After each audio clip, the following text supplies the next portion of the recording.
let's play pretend. Now, imagine that we're all an e-commerce business, and we want to know if our main product, the ugly Christmas sweater, will be in top demand, and we want to know when will it be in top demand. So let's just play with it. Is it going to be in A, August, B, December, or maybe C, April? So I'm going to want you to answer that question on a count of 3, so A, B, or C. When do you think that ugly Christmas sweaters, Christmas, will be in top demand? So are you ready? 1, 2, 3. Obviously, right? And it makes sense. I mean, after all, Christmas is in December, and December is kind of wintry, at least in this side of the globe. And that kind of set the scene.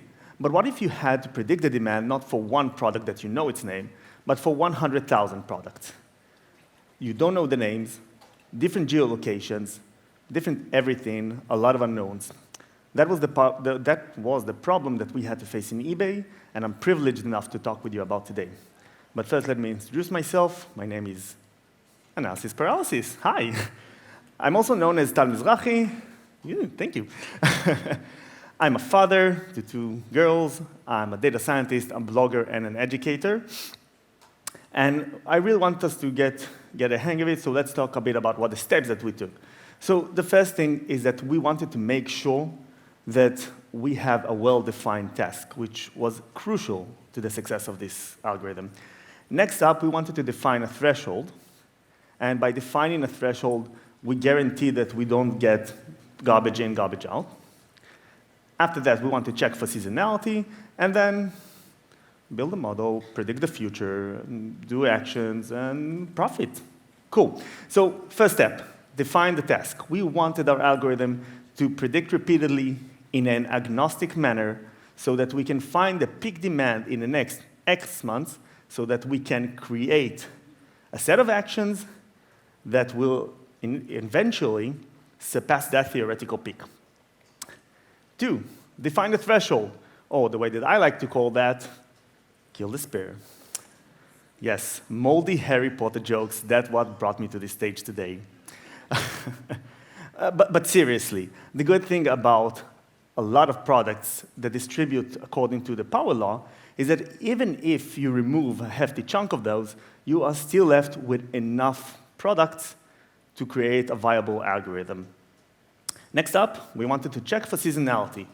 Now, while I've used Meta's Prophet, to predict the demand, we used stats model, naive seasonal decomposition algorithm to answer the question, is it seasonal? And the reason that we want to answer the question, is it seasonal, is of course so that we can kill despair. I'm really against degree here. Now, what I mean by that is if a product is not seasonal enough, then there is no reason for us to really put some work on that. Next up, we wanted to predict the demand. Now, we're going to predict the demand by, okay, it's shown. We want to predict the demand by using Meta's Prophet, and Meta's Prophet are working according to the sklearn model API, so you create an instance, call its fit, call its predict, and it's reasonable, which is kind of cool. Now, we don't have a lot of time, as this being a 5-minute talk, but I want to go over a quick pseudo-example. So if the solid blue line is past demand and the red dotted line is today, blue dotted line stands for predicted demand. Now, what we want to do is actually understand when will the nearest maximum point occur. Once we do that, we can then perform our set of actions and then measurement time of the impact. So blue dotted line, predicted demand, green dotted line. Okay? Green dotted line is actual measured demand, and basically the whole project revolves around us increasing the difference between actual measured demand and predicted theoretical demand, which in turn will say that we did a good job.